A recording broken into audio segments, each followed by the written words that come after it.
Have you ever stood in a room full of your own family and felt like a stranger? Like every sacrifice you made, every quiet thing you did for them simply disappeared because you didn't have a title or the kind of polished image they expected. They didn't recognize me at first. And honestly, I didn't blame them. That day, I wore an old wool coat, low black shoes, my hair pinned back in a loose bun. I carried a worn notebook and a pack of tissues. The exhaustion on my face wasn't from lack of sleep. It was from years of late nights, medications, meal prep, and watching over each of my father's final breaths. I slipped into the church through the side door, just like how I've always slipped through this family. Quietly, unnoticed, uninvited. A woman in a volunteer vest handed me the memorial program and gently whispered, "Could you help Mrs. Bennett to her seat in a bit?" I nodded. Mrs. Bennett was my mother. I walked past the last few rows, scanning the room. My siblings, nieces, nephews, extended family, old friends. Everyone looked sharp. Tailored suits. Pearl earrings. My brother in his designer coat. His wife laughing brightly with the important guests. She glanced my way and gave a polite nod, the kind of nod you give to the catering staff at weddings, not to your sister. I wasn't carrying a luxury purse. I didn't have a husband or kids at my side. I had no title to be introduced with. Maybe that's why I was invisible. Maybe that's why forgetting me came so easily. I hadn't seen them in over 2 years, not since Dad's first stroke. Back then, everyone had an opinion about what should be done. But no one stayed. No one offered to take a single night shift. I was the one who stayed. I left my design job in New York, moved back into the old house in Denver, slept in the cluttered spare room, cared for Dad by day, and took freelance design projects by night to cover his medical bills. But that morning, none of it mattered.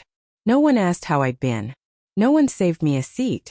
I stood there, clutching the program, listening to my brother speak about Dad's legacy of strength, about how he taught them to never give up. I almost laughed, because the bravest thing I ever saw my father do was cry in my arms when he couldn't tie his own shoes anymore. They never saw that version of him. But I did. They never sat up all night to make sure he was still breathing. But I did hundreds of times. And now they spoke of him like some distant monument, while I was the one who saw him fragile, small, and still loved him with everything I had. What hurt the most wasn't that they forgot. It was how easily they forgot. As if I never existed in the most crucial chapters of his life. As if I was just a shadow there but never really part of the picture. Maybe in their eyes I was simply the one who stayed. Convenient. Quiet. Always available, but never central. Brain a small lesson. In a family, sometimes the person who gives the most is the first to be forgotten. And what's worse is when you start to believe that maybe you were only ever meant to sit in the back row. I thought I'd grown used to it. Used to being the background. The afterthought. But that day they crossed a line. They didn't just forget me. They erased me from the story of the man I loved most in this world. A life in the shadows. No one disappears from their own life overnight. Becoming invisible isn't a sudden decision. It happens quietly, little by little. Like the dimming of a familiar light in a room. Turned down each night until no one notices it's gone. I had a different life once. A small apartment in Queens, New York. A job in interior design, working with indie coffee shops and local bookstores, places I truly loved. I used to dream about opening my own studio, creating a space for women to design, build, and feel seen. I had plans. And then Dad had a stroke. Suddenly, everyone in the family was busy. Too far. Too consumed by careers. I was the only one without a husband, without kids, without anyone depending on me. So of course I was the one who came home. I said it would only be for a few months. Just long enough to help Dad get back on his feet. But a few months turned into 1 year. Then 2. Then 5. I moved back into my childhood room. Rearranged my old desk to take on freelance projects at night. During the day, I cooked porridge, bathed him, changed his dressings, helped him to the bathroom, and drove him to physical therapy. I learned how to decode medication lists, how to read medical charts, and what to do when Dad had seizures at 2 a.m. No one knew I sold my favorite silver ring to pay for medication insurance didn't cover. No one knew I missed out on a major design contract because Dad fell the day I was supposed to sign it. To the rest of the family, I stayed home to take care of Dad. Because I didn't really have much else going on. They said I was sweet. They said I had a big heart. But none of them ever asked if I was tired. None of them ever said, "Clara, do you need anything?" Once my sister-in-law called and asked if I could keep an eye on Dad, so she and my brother could go to Aspen for 2 weeks. I said yes. Of course I did. Because I was always the helpful one. But I was also always the one they forgot. Brain a small lesson. We tend to forget. The person who's always there isn't unbreakable. And the quietest one in the room might be the one carrying the heaviest load. I don't blame my father. He rarely said thank you, but I know he trusted me. One night while I was feeding him soup, he suddenly reached out and touched my cheek. And softly he said, "You're the only one who never left me." Even when I wasn't easy to be around. I don't know if he realized what those words did to me. But in that moment they pulled me back from feeling invisible. Because at least he saw me. Speech balloon question for you. Have you ever quietly sacrificed for someone in your family, only to feel like no one truly saw it? If you could say just one thing to them, what would it be? I thought the hardest part was all the years I gave quietly. But it turns out the real pain came later. When I stood at my father's funeral, and still felt like an outsider. The day they took it too far. I thought I could handle just a little more. That if I stayed quiet, stayed calm, the funeral would pass without incident. But they went farther than I ever expected. After the church service, everyone moved downstairs for a light tea reception in Dad's memory. The atmosphere had softened. People were chatting, nibbling on cookies, sipping coffee, and sharing warm stories about him. I was carrying a tray of teacups out from the kitchen when I overheard my sister-in-law speaking just loud enough for others to hear. "Good thing Clara's here. She's used to this kind of cleanup." She smiled. Casually. No clear malice in her tone. But it cut like a dull knife pressed deep. I'm not sure why I kept smiling. Why I placed the tray gently on the table like nothing had happened. Maybe because I was already too used to being the one in the background. But it didn't stop there. Later, my brother stepped up to the microphone to give a speech. He began with, "Today, on behalf of Mr. Bennett's children, myself and Emily, we want to thank you all for being here." I was standing at the back of the room, no more than 10 steps from the podium. But still, he said, "We." Not my name. Not a single glance in my direction. I wasn't angry enough to cry. I just went numb. I heard a distant cousin murmur behind me, "Wait, what about Clara?" Someone else replied, "Maybe she's not considered part of the family anymore." That's when I understood. To them I was the help. The daughter with no degree, no husband, no shiny title to fit their polished family portrait. A distant relative even came up to me later and said, "You're the one who looked after Mr. Bennett, right? That's admirable. Good help like you is hard to find these days." I didn't have time to react. I just nodded. Because honestly, I wasn't sure I could keep it together if I opened my mouth. Brain a small lesson. Silence isn't always strength. Sometimes staying quiet only makes people more confident in their decision to dismiss you. I stepped outside behind the church. Alone. A paper cup in hand, eyes resting on the sunlit grass. I thought about all those nights I stayed up. All the snowstorms I drove through to get Dad to the hospital. The cold dinners, the late-night medications. The days I was bone-tired but still smiled at him so he wouldn't feel like a burden. I did it all out of love. No one saw it. I didn't need them to. But I couldn't accept being erased from the final chapter of the man I stood by, until his very last breath. Speech balloon a question for you. Have you ever been pushed aside or treated like you didn't matter in a story where you absolutely belonged? What did you do when it happened? I walked back inside, heart pounding. At that moment I still hadn't planned to say anything. Not yet. But then my eyes landed on my old handbag, the one where I had tucked away Dad's final letter. And suddenly I knew. It was time to stop being silent. The stage, the letter, and the truth they tried to bury. I didn't step up to the podium out of anger. I didn't take out the letter to prove anything.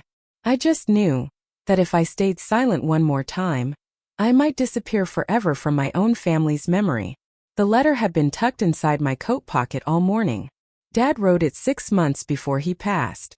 Not typed. Not notarized. Just 3 handwritten pages. His pen shaky but his words still clear. The envelope was worn, with just a few simple words written across the front. For Clara to read, when they no longer remember who she is. The room was still buzzing, spoons clinking against porcelain, polite laughter drifting through the space. No one noticed when I stepped up quietly to the front, beside the podium my brother had just left minutes earlier. I laid the envelope down, opened it gently, and began reading in the calmest voice I could find. If you're reading this, it means I no longer have the chance to say what should have been said. And I imagine you've waited a long time for that. Clara was the only one who never left me. When my body failed me, when my pride kept me silent, when others sent flowers or well wishes, she stayed. I know you gave up so much, your job, your friends, your youth. You cared for me with trembling hands and a heart far bigger than anything I ever deserved. The room began to still. People stopped chewing, stopped speaking, stopped moving. My daughter, without a title, without status, is the strongest person in this room. Because she loved without needing recognition. Because she stayed when everyone else walked away. I looked up. Faces flushed. My mother stared down at her hands. My brother gripped his wine glass like it might shatter in his palm. But I wasn't done. And if anyone asks why I left the memorial fund, your mother's charity, the one I quietly built, to Clara, this is why. I trust her. I want my youngest daughter to decide where the money goes. Because she will know where it's needed most. And she'll recognize true kindness when she sees it. I folded the letter. Laid it gently on the podium. No applause. No tears. Just a silence so thick, so sudden. It felt like the entire room had seen something they tried very hard not to see. Speech balloon, a question for you. Have you ever had a moment that forced the people who once looked down on you to finally go quiet? What did you do to stand up for yourself? I stepped down without looking anyone in the eye. I didn't need an apology. I didn't want pity. I just needed them to know. I was there. I loved. And I stopped being silent. Brain, a small lesson. Sometimes it's not your voice that gets heard. It's the truth you're finally brave enough to say. Right when the world assumes you never will. When the silence heals. I didn't expect them to call. But they did. 3 days after the funeral, my phone began to ring again and again. Names that once felt like home, people who had shaped my childhood, started showing up in missed calls and brief messages. Clara, can we talk for a moment? I don't know where to begin. Mom wants to see you. I didn't reply right away. Not out of anger, but because I needed stillness. For the first time in years, I wasn't chasing someone else's emotions. I didn't have to explain myself. I didn't have to prove anything. I didn't have to pretend I was okay. I just needed to breathe, and finally listen to the voice inside me. I started cleaning out Dad's room. His little belongings were still exactly where he left them. Scratched reading glasses, worn history books, a tin box with old peppermint candies he used to hide under his pillow. In the bottom drawer I found an old photo of me and Dad at my college graduation. My face looked unsure. His eyes were beaming. I had nearly forgotten that moment ever happened. I smiled. Not from pain. Not out of bitterness. Just a quiet smile. Like somehow I'd finally gotten back the part of myself I had lost. A few days later, I visited the community center Dad mentioned in his letter. The one where my mother's memorial fund would now be directed. It was a small rundown house. Peeling walls. No working oven in the kitchen. But inside, a group of elderly women were doing their best to cook for local seniors.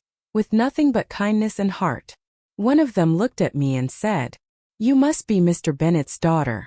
He talked about you a lot. Said you were the quiet flame that never went out." I don't know if I truly was that person. But I do know this. I won't let that flame die. Brain, a small lesson. Silence isn't always pain. When it's met by the right people, people who truly listen, silence can become healing. Not just for us, but even for those who once caused the hurt. A week later, I received a handwritten letter from Natalie, my only cousin who hadn't smiled when I stepped up to the podium. In her letter she apologized. Said she had stayed silent out of fear. Said if she could go back, she would have spoken up. We met for coffee. Talked about everything we had swallowed for far too long. And I realized, not everyone means to hurt you. Some people are just too scared to stand for what's right. Speech balloon, a question for you. Have you ever forgiven someone not because they deserved it, But because you deserved peace? Yes, how did you find your way back to it? I don't need anyone to admit they were wrong anymore. I don't need to be acknowledged as the youngest daughter or the devoted caregiver. I just need them to know I was there, and I loved with everything a daughter could possibly give. Now, I no longer ask to be heard. I choose to tell my story, calmly, clearly, and if you've ever been overlooked, if you've ever given in silence, then know this, you are not alone. If this story resonates with you, if you believe quiet voices deserve to be heard too, stay with this channel. Subscribe not just to listen, but so one day when you're ready, you can share your story too. Because maybe, it's finally time for the silent ones to speak. I didn't come for revenge. I don't need to win. I came to stand tall, and to say one simple thing. I'm still here, and I'm no longer ashamed of that.